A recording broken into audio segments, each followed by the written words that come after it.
Plantão Médico Bandeirantes.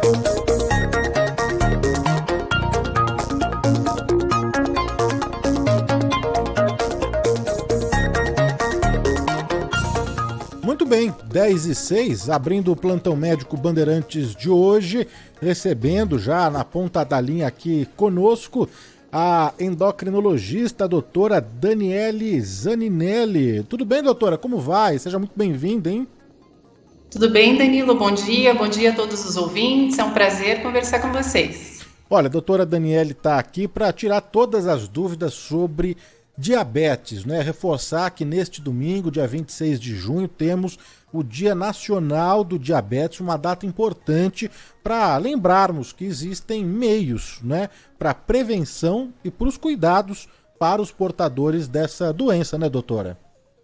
Exatamente. O diabetes é uma doença muito comum aí na população, né? Quase 1 em cada 10 pessoas tem diabetes e metade delas nem sabe que tem a doença, né? Não procurou, ainda não teve o diagnóstico. Então temos que ficar todos atentos. Então é importante já começar com esse dado, porque eu tenho um dado aqui, não sei se está atualizado, mas a Sociedade Brasileira de Diabetes estima aqui, na última matéria que eu li, que 12 milhões de brasileiros sofrem com essa doença e que cerca de 50%, metade dos casos, ainda não foram diagnosticados. É isso mesmo então, doutora? Exatamente, isso é um problema muito sério, porque o diabetes é uma doença silenciosa, ela não causa muitos sintomas, né? Ela vai se desenvolvendo ao longo do tempo. Então, ao contrário do que muita gente pensa, que é no dia ali do diagnóstico que a doença começa, né? Ela geralmente já está se manifestando há anos, né? A glicemia ela começa a alterar anos antes do diagnóstico do diabetes. E mesmo quando a doença já está, né, em desenvolvimento, que os níveis de glicose já estão altos no sangue, não aparecem muitos sintomas. Só quando a doença está descompensada, né, que os níveis estão tão altos que acabam causando aumento da sede, aumento da vontade de urinar, cansaço, muitas vezes emagrecimento, até com aumento de apetite, né, embaçamento visual. Então, são sinais de que a doença já está instalada, né, e que já está descontrolada. Bom, antes da gente falar, né, da prevenção, do tratamento e dos tipos também de diabetes, né, o tipo 1, tipo 2, queria começar então explicando o que é a diabetes, hein, doutora? Então, o diabetes é uma doença que se caracteriza principalmente pelo aumento dos níveis de glicose ou de açúcar no sangue. E o problema é que quando a gente não controla esses níveis de glicose, ao longo dos anos vão se instalando problemas à saúde. Então, o diabetes pode afetar os pequenos vasos que estão lá no fundo dos olhos, né, lá nos rins, ao redor dos nervos, e isso pode trazer, né, até perda visual, perda da função renal, problemas nos pés, né, como perda de sensibilidade, dores, alterações até do coração, aumento do risco de infarto, de derrame. Então, o diagnóstico, quanto mais cedo nós pudermos fazer, né, quanto mais cedo forem tomadas providências para o controle dessa glicemia, melhor para o paciente, menor o risco de complicações. E qual que é a diferença? Por que existe aí o tipo 1 e o tipo 2, hein, doutora? Então, o tipo 2 é o mais comum, né? 9 em cada 10 casos aí são do tipo 2. Os tipos são divididos aí de acordo com a forma com que o diabetes se desenvolve. Então, o tipo 1 é aquele conhecido como das crianças, que a gente sabe que não afeta só crianças, pode acontecer em qualquer idade. E ele precisa de insulina desde o início da doença, né, desde o diagnóstico. Então, o pâncreas, que é o órgão que produz a insulina é o hormônio que faz com que a glicose entre dentro das células, né, e diminua seus níveis na corrente sanguínea. Então, quando o pâncreas não está conseguindo produzir essa insulina de forma adequada, se desenvolve o diabetes tipo 1. Então, ele é uma doença de aparecimento mais intenso, né, com sintomas muito evidentes, aumento da sede, emagrecimento muito rápido, fraqueza, e se ele não for diagnosticado e tratado, pode levar, né, ao risco de cetoacidose diabética, que é uma complicação bastante séria, até com risco de morte. Já no tipo 2, existem uma combinação de defeitos, né? Uma combinação ainda de uma falta de produção adequada de insulina e a insulina pode também não estar agindo adequadamente no organismo, que a gente chama de resistência à insulina. Então, esse tipo 2 está muito associado à genética, a excesso de peso ou de gordura corporal. Tem gente que nem tem muito excesso de peso, né, mas tem excesso de gordura que já predispõe à doença, e a hábitos pouco saudáveis, ao sedentarismo, por exemplo. Então, ele é muito mais prevalente na população, os sintomas são mais progressivos, então a gente não deve esperar sintoma para procurar a doença, né? O médico, em geral, inclui um exame de glicemia na rotina dos exames de check-up para que o diagnóstico não seja feito muito tarde. Então, só reforçando, o tipo 2 está mais ligado mesmo aos hábitos de vida, né? Uma qualidade de vida, um estilo de vida, além da própria genética, e o tipo 1 você já pode nascer com essa falta de insulina, é isso? Em geral, o tipo 1 mesmo, ele se desenvolve ao longo dos anos. É incomum, né, que a criança já venha a nascer com o problema. Então, geralmente ele se desenvolve nos primeiros anos de vida ou na adolescência, mas pode aparecer também na vida adulta. Então, é uma falha do pâncreas decorrente muitas vezes de um processo autoimune, né? Então, um processo em que o próprio organismo ataca o pâncreas e faz com que ele pare de produzir a insulina. E além do tipo 1 e do tipo 2, a gente tem também a pré-diabetes, né? O que é o pré-diabetes, hein, doutora? Então, o pré-diabetes é mais uma fase no desenvolvimento da doença, do tipo 2, né? Então, é aquela fase em que a glicemia está levemente alterada, ela não é normal e nem está em níveis diagnósticos de diabetes, então uma glicemia intermediária. Então, as pessoas podem ficar muitos anos nessa condição até que o diabetes se desenvolva.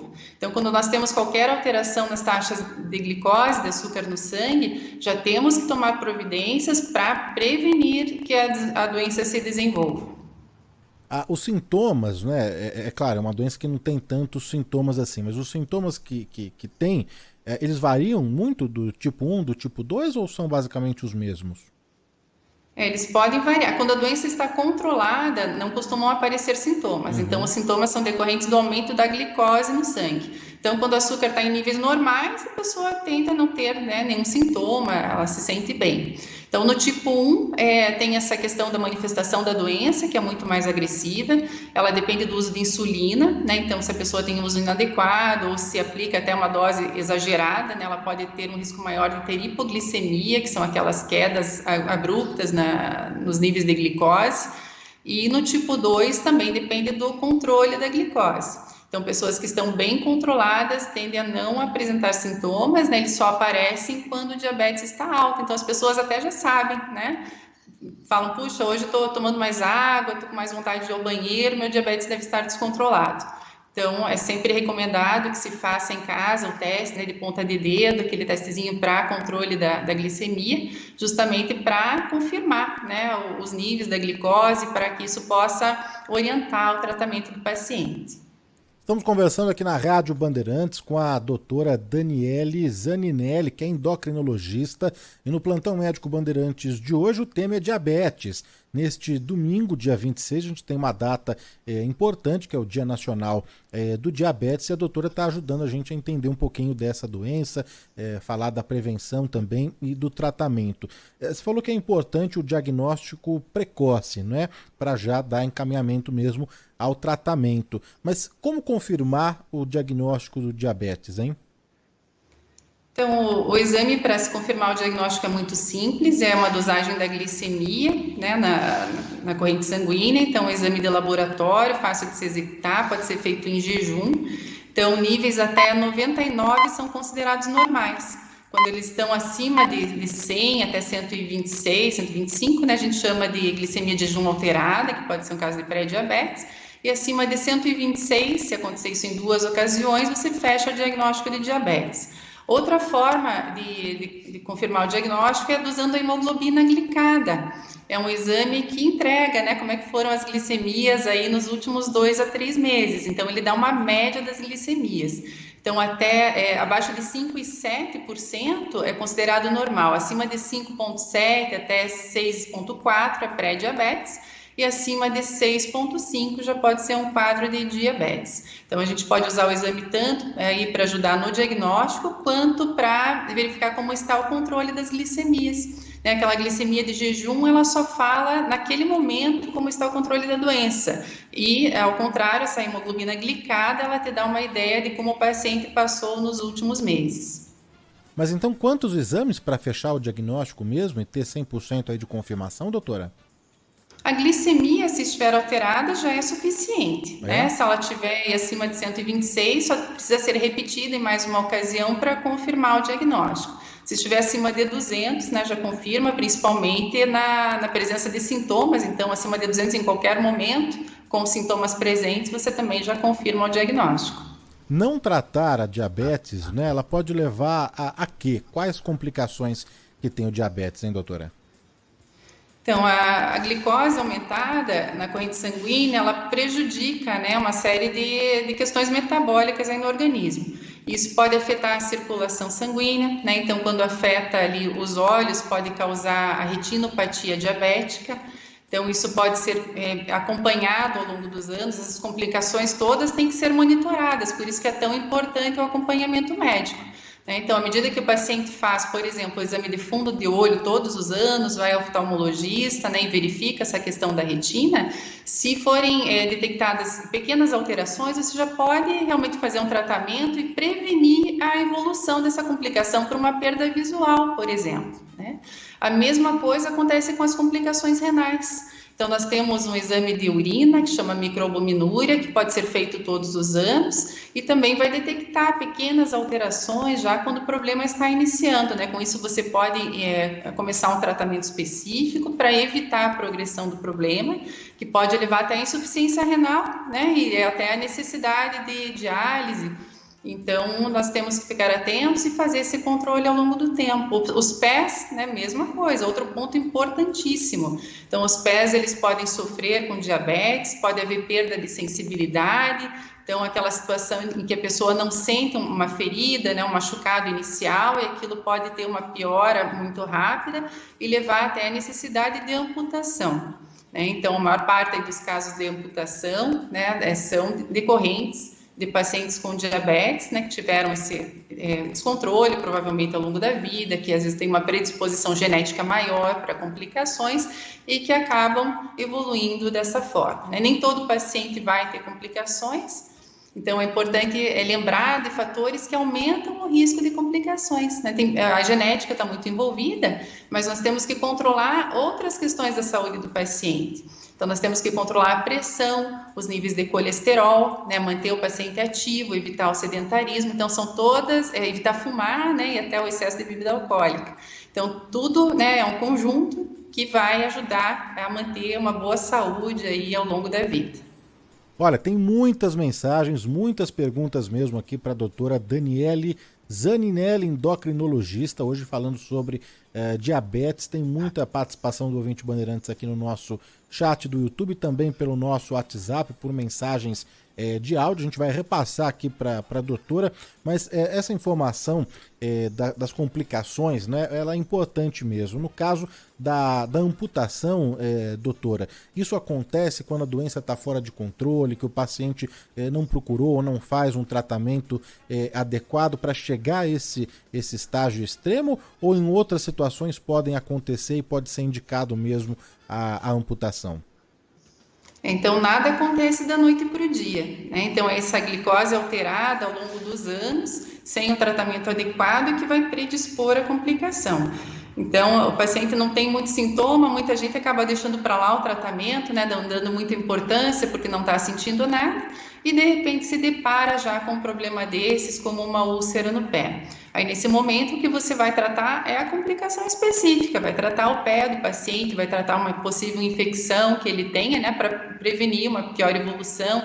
Tem a questão da circulação também arterial, que pode estar prejudicada, né, e aumentar esse risco aí de necessidade de amputação. Mas depois que o sintoma, que a complicação está estabelecida, o que a gente tem a fazer é o controle do problema atual ali da complicação. Então, a gente tem que lembrar que o importante é, mesmo na ausência de sintomas, que o paciente procure tratamento, que ele use a medicação corretamente, né, durante todo o tempo, né, de forma contínua, para evitar os picos da glicose. Então, esses aumentos na glicose que acontecem com a alimentação, né, sem tratamento adequado, é que vão, ao longo do tempo, se somando esses efeitos e aumentando o risco da complicação. Então, é tratamento precoce e tratamento regular, contínuo, né, sempre com orientação médica, para verificar o que é mais importante para cada paciente. E o tratamento, ele evoluiu, a medicina evoluiu nesse sentido, aí no tratamento da diabetes? Falando, a gente conversou ontem por mensagem, não é, doutora? E eu comentei, eu não sei nem o termo assim, técnico, não é? De pessoas que às vezes você vê no braço que já tem um tipo de... não chega a ser um adesivo, uma plaquinha, o que é isso? Vamos falar um pouquinho do tratamento da diabetes, doutora? Isso, então isso é uma forma de monitorar os níveis glicêmicos, né? Um adesivinho que tem um tamanho de uma moedinha de R$1, mais ou menos, e ele pode ser aplicado na região do braço com a ajuda de um aplicador e vai introduzir um pequeno filamento ali logo abaixo da pele do paciente. Esse sistema está conectado a um leitor, né? E que vai nos dar assim, os resultados da glicemia em tempo real. Então, esse aparelho permite ver como está a glicemia a cada minuto, né? E você pode, então, passar o aparelhinho até por cima da roupa, né? Pode ser o celular ou o próprio leitor, ele te dá ali de imediato o resultado da glicose, dispensando muitas vezes a necessidade de fazer aquele teste da ponta de dedo, né? Que é o mais comum. Então, ele aumentou a praticidade no controle da doença, né? O paciente pode testar seu diabetes em qualquer momento, esse aparelhinho ele tem que ser trocado a cada 14 dias, e ele tem programas muito interessantes que nos dão os gráficos com os resultados das glicemias ao longo de todo o dia, ao longo da madrugada, né? Então, você consegue ver exatamente o que está acontecendo com a glicemia do paciente ao longo das 24 horas, ele te dá as médias, né, do dia, do mês. Então, ele veio aí para ajudar muito no controle do paciente. Então, ele é importante principalmente para pessoas que usam insulina, né, que tenham essa necessidade de um controle mais rígido das glicemias, mas também pode ser usado pelos pacientes aí com diabetes tipo 2, né, ele ajuda muito a pessoa a entender como funciona a glicemia em relação aos alimentos. Então, você pode ter um tipo de refeição e observar o quanto vai aumentar a sua glicemia, né, por quanto tempo ela fica alta. Então, ele é muito interessante até para o paciente conhecer a doença. A gente sabe que conhecer a doença faz toda a diferença, né, desde a prevenção até o tratamento e a prevenção das complicações. Então, o paciente sabendo que alimentos desencadeiam maiores aumentos na sua glicemia, ele tende a se conter mais na hora de se alimentar, né, cuidar mais da sua dieta e ter melhores resultados. Olha, muitas dúvidas, muitas mensagens aqui, perguntas do ouvinte Bandeirantes para a doutora Daniele Zaninelli, endocrinologista, hoje falando sobre diabetes. O Pietro, pelo nosso chat do YouTube, faz a seguinte pergunta. Doutora, bom dia. Quem é diabético pode tomar a cerveja, ele fala aqui o nome, cerveja Heineken, pois a mesma não tem açúcar. É isso mesmo, doutora? Está liberado? Bom dia, Pietro. Então, o que a gente orienta é que evite se tomar qualquer líquido que contenha carboidratos, né? Açúcar. Então, refrigerantes, adoçados, né? Bebidas alcoólicas, geralmente tem carboidrato. Então, eu não sei essa marca especificamente, mas é sempre recomendado que se olhe a composição nutricional. E se ele não tiver nada de açúcar, de carboidrato, né? Pode-se consumir, não vai alterar os níveis glicêmicos. Mas e com relação às bebidas alcoólicas? A pessoa com diabetes, ela pode consumir com moderação? Está proibido? A alimentação, em geral, do paciente com diabetes, ou mesmo o consumo de bebidas alcoólicas, deve seguir a mesma recomendação da população geral, né? A não ser que tenha alguma contraindicação, algum problema mais específico, né? Que tem que ser individualizado. Mas o consumo moderado a princípio não é proibido. A gente sabe que não existe assim uma quantidade de álcool que seja considerada completamente segura, até por outras questões de saúde, né? Aumento do risco de câncer de mucosa, de boca, de esôfago, de estômago, trato gastrointestinal, de fígado, né? Não se sabe assim a partir de quanto que esse risco é maior. E a questão principal no paciente com diabetes, um consumo maior de álcool, ele pode levar ao caso de hipoglicemia, que é aquelas quedas maiores nos níveis da glicose, que pode causar mal-estar, tontura, enjoo, tremores, né? É muito dramático, né? O paciente que tem uma queda abrupta da glicemia se sente muito mal, com uma sensação até de morte iminente. Então, a gente tem que evitar ao máximo esses episódios. E o consumo excessivo de álcool é um dos fatores de risco para hipoglicemia, né? Principalmente para quem usa insulina e também, né, outra questão que deve ter cuidado é fazer esse consumo de preferência com orientação médica, de acordo com o seu caso específico. O Fabiano Pimentel pergunta aqui se o exame preventivo é aquele com 12 horas de jejum. De 8 a 12 horas de jejum, ele pode ser colhido, é a glicemia, né? Então, você consegue detectar já pequenas alterações na glicose. O pré-diabetes, como nós sabemos, é um fator de risco para o desenvolvimento da doença, né? O paciente que tem essa alteração na glicemia de jejum tem um risco maior de desenvolver a doença nos próximos anos, então tem que ficar já mais atento. Olha, tem pergunta também aqui no nosso Facebook, o Gilberto dos Santos. Doutora, eu queria saber se podemos controlar a diabetes fazendo apenas o teste de farmácia, na qual se fura o dedo, ou precisa mesmo fazer o exame completo de sangue para ver a glicose. Gilberto dos Santos. Então, Gilberto, o ideal é que a gente combine as duas coisas, né? Fazer o controle pelos exames de sangue, mesmo porque não é só a glicemia que tem que ser avaliada no paciente que tem diabetes.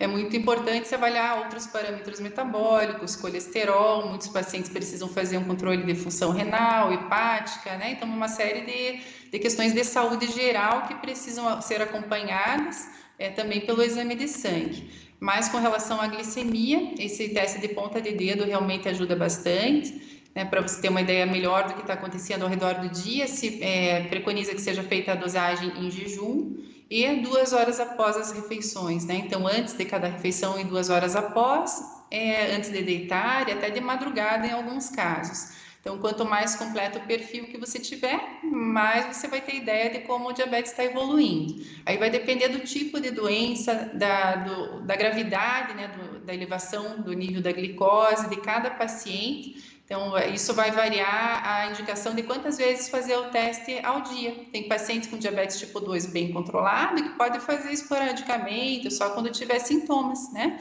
Ao passo que pessoas com diabetes tipo 1 precisam fazer isso com uma frequência bastante grande, né, ao longo do dia, até para ajustar as doses de insulina que serão usadas, né, ao longo do período.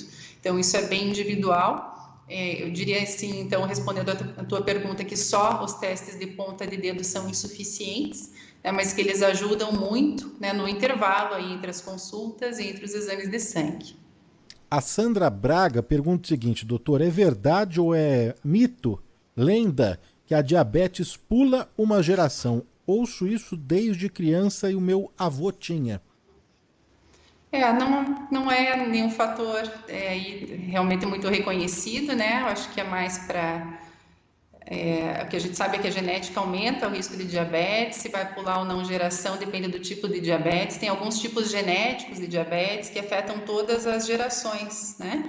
Outros não. Isso vai depender muito até dos hábitos de vida. Então, pessoas que têm predisposição genética, que tem caso lá do pai, do avô, né? Quando é mais longe, aí a história, né? Que já vem há mais tempo com diabetes, ou que tem irmãos com diabetes, essa pessoa tem um risco maior, né? Então, já sabe que tem uma tendência genética a desenvolver a doença. Então, nesse caso, já tem que se cuidar, né? Fazer exercício físico regular, né? Acho que uma das principais armas aí que a gente tem na prevenção da doença, né? De baixo custo, qualquer exercício é válido e bem-vindo, desde caminhadas, né? Se movimentar mais ao longo do dia. Então, já recorrer à prevenção, tá? Se tem história na família, não vai muito atrás dessa, que essa geração vai escapar porque pula geração. Não dá para considerar assim, tá? Então, é manter peso saudável, fazer exercício físico, né, ter uma alimentação aí rica em fibras, são coisas que vão ajudar a prevenir. Estamos conversando aqui na Rádio Bandeirantes com a doutora Daniele Zaninelli, endocrinologista. Hoje o tema do Plantão Médico Bandeirantes é diabetes, muitos ouvintes participando, interagindo, mandando perguntas. Aproveitar que a gente está falando de mitos e verdades sobre diabetes. É verdade que o chá ajuda a controlar a diabetes, doutora? Essa pergunta é importantíssima, né? Tem muitas pessoas que deixam de fazer o seu tratamento porque viram aí em algum lugar que o chá pode curar até a doença, né? Então a gente tem até muitas notícias falando em cura do diabetes. Então isso é gravíssimo porque as pessoas deixam de recorrer a um tratamento eficaz, né, para fazer tratamentos alternativos que não têm comprovação aí do benefício e muitas vezes trazem riscos. Então, muitas vezes, ervas estão associadas a até lesão hepática, né? As pessoas usam muito chás aí para o diabetes, para emagrecimento também, até mistura de ervas, que não se sabe o efeito, né, dessa associação no organismo, e podem correr o risco de desenvolver um problema no fígado, por exemplo. Então, a gente nunca recomenda, né, o tratamento especificamente com chás. Quem gosta de chá pode consumir, desde que seja com cuidado, né, conhecendo ali o que está ingerindo. Não dá para inventar moda nisso, porque às vezes a gente quer melhorar a saúde e acaba tendo um prejuízo muito maior. O Edi Patrício, no chat do YouTube: sou diabético, os meus pés estão dormentes, choques dia e noite. Tem algum tratamento, doutora?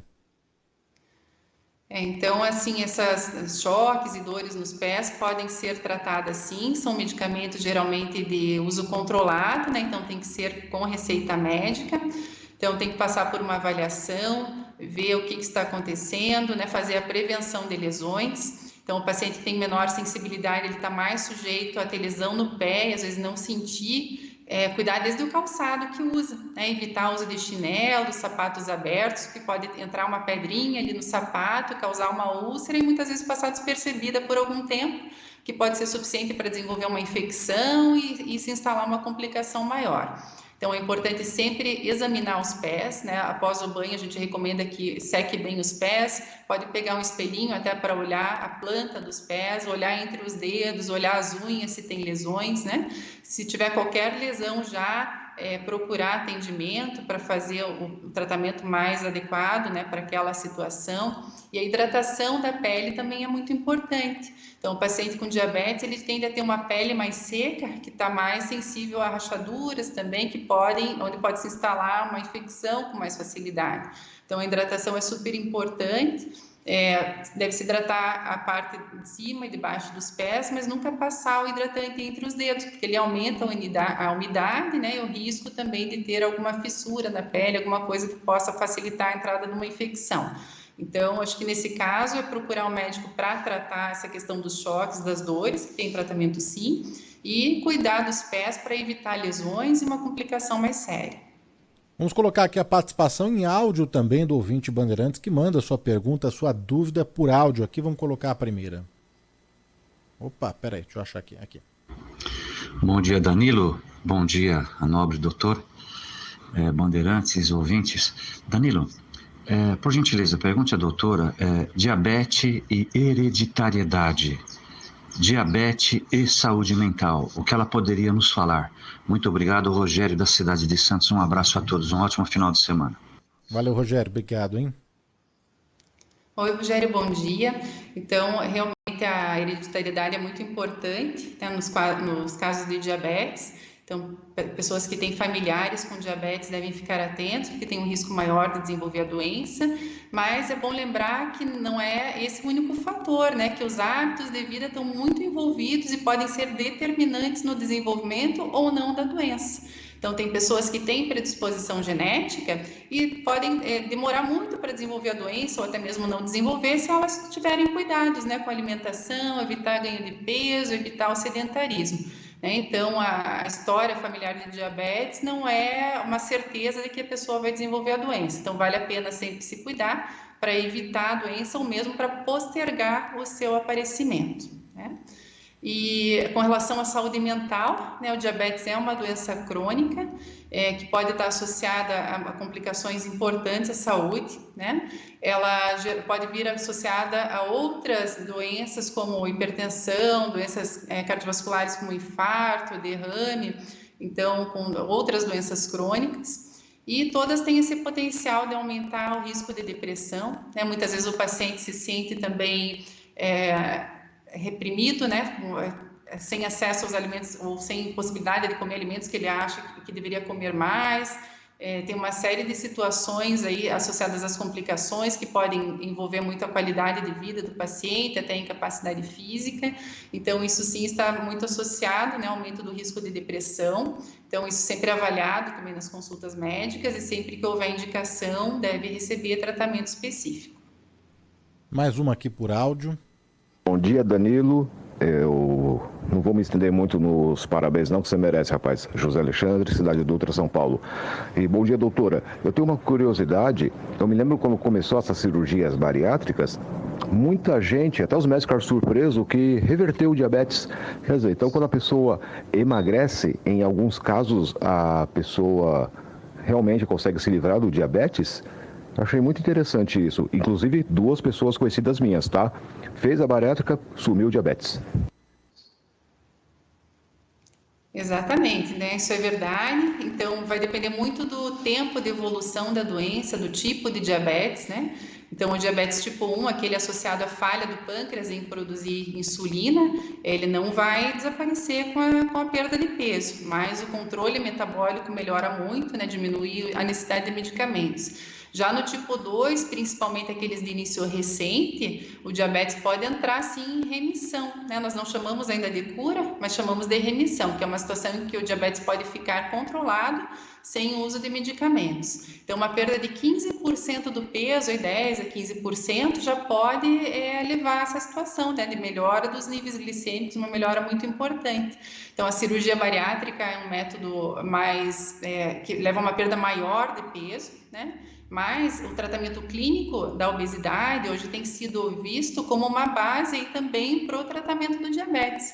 Então, nós temos muitos medicamentos que hoje tratam tanto a glicemia alta quanto o peso do paciente, né? Então, o fato de conseguir fazer com que o paciente emagreça, você também pode conseguir, né, até com o tratamento clínico, uma remissão da doença. Então, o peso está, sim, lá nos principais fatores, né, que podem desencadear a doença, e a perda de peso é um dos principais fatores também relacionados à melhora não só da glicemia, mas também de outros problemas que nós comentamos que vêm com o diabetes, como a pressão alta, nível de colesterol, né, problema de gordura no fígado e tantas outras condições.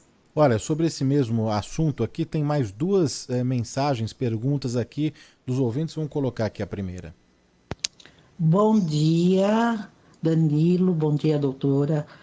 Eu faço check-up a cada 2 anos, mais ou menos. E toda vez que eu faço exame de sangue, aparece o diabetes mellitus, acho que é isso.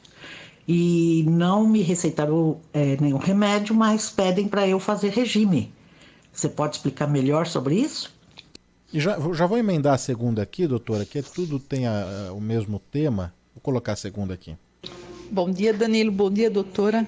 Eu gostaria de saber se a gordura abdominal pode prejudicar o pâncreas a um ponto de levar a pessoa a ter diabetes. Meire, São Bernardo do Campo.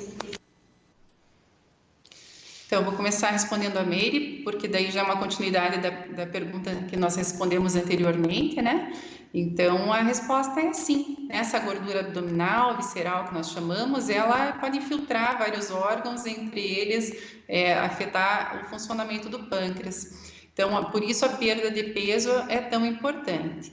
Então, não é só na obesidade que isso acontece, né? Nós temos pessoas que não têm um peso tão aumentado e que também podem ter esse depósito de gordura ectópica, que nós chamamos. É a presença da gordura onde ela não deveria estar, né? Então, principalmente pessoas de origem asiática, com um pequeno ganho de peso já podem desenvolver a doença, estão mais propensos a depositar essa gordura, né, ao redor ali dos órgãos e a desenvolver a resistência à insulina, prejudicar também a produção da insulina, né, até certo ponto, e levar à doença. Por isso que a perda de peso é tão importante.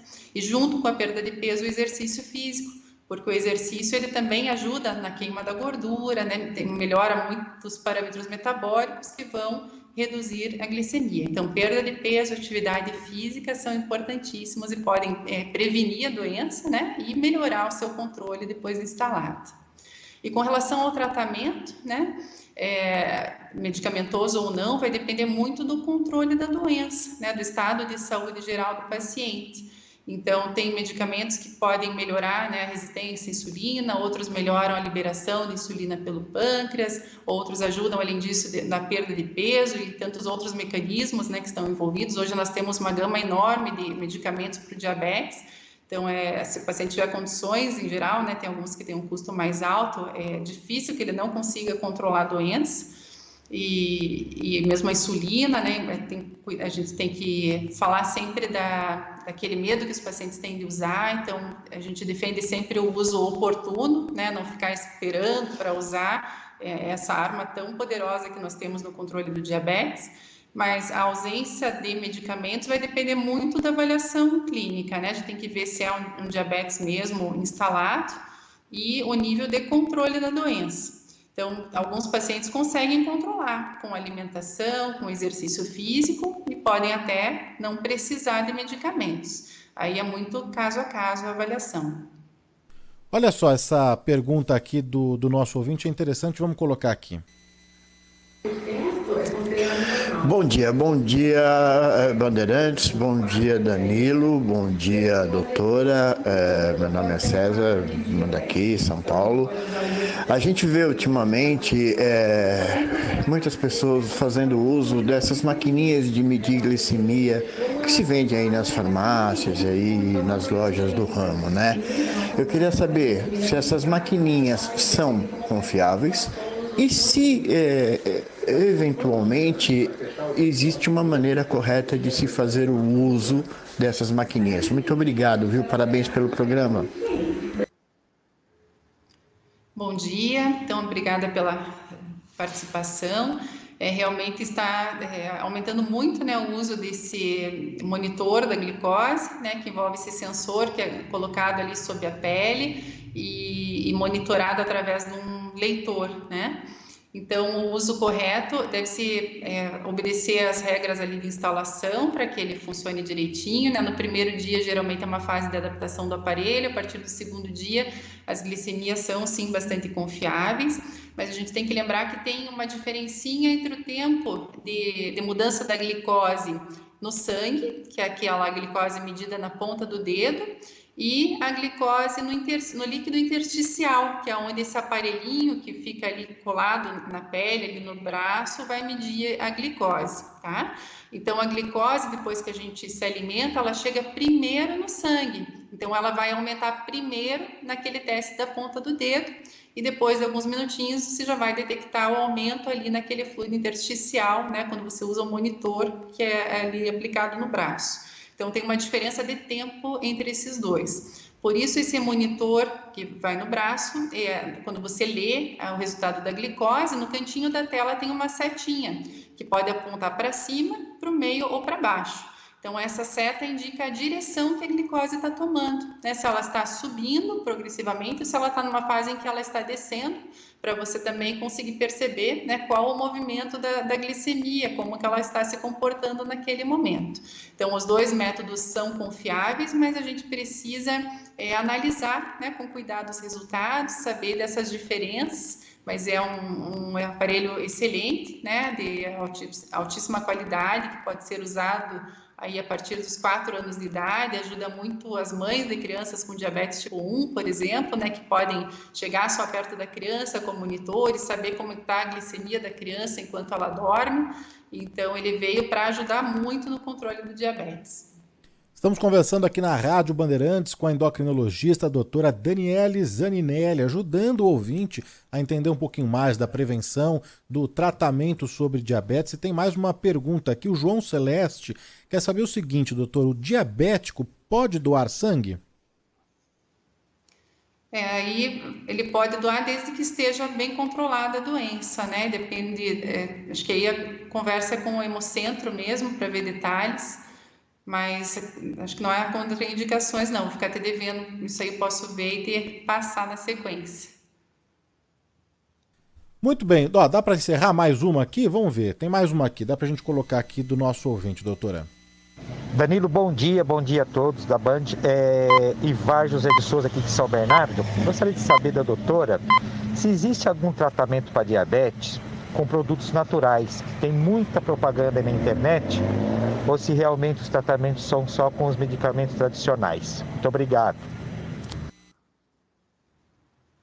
O ideal é que se siga o uso de medicamentos bem conhecidos, bem estudados, né? São os medicamentos chamados de tradicionais, eles passaram por muitos estudos em milhares de pessoas, então a gente sabe exatamente quais os efeitos esperados na glicemia, né? O quanto a gente espera que ele faça reduzir a glicose, se há riscos, né, de algum tipo, se há contraindicações, e se ele realmente vai ser eficaz e vai te ajudar a longo prazo a prevenir as complicações do diabetes, que é o que a gente busca no tratamento da doença, né?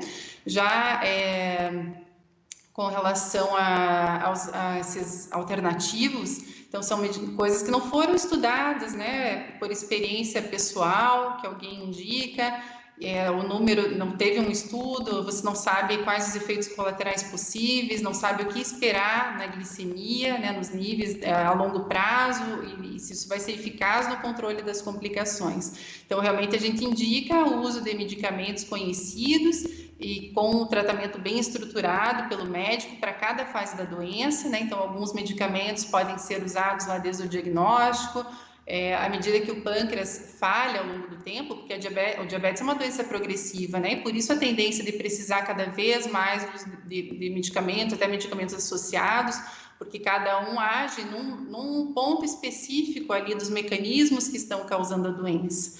Então, tem que ser um tratamento bem planejado, que vai variar de acordo com a fase da doença, né, para que você tenha um bom controle das glicemias e possa prevenir as complicações com bastante eficácia.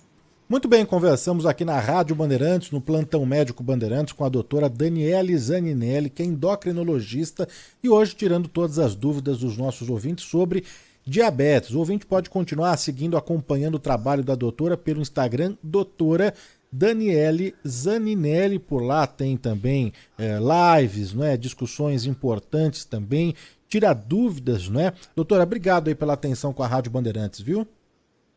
Eu que agradeço, foi um prazer conversar com vocês. Até a próxima. Doutora, tem um chamado do trânsito aqui, vamos lá.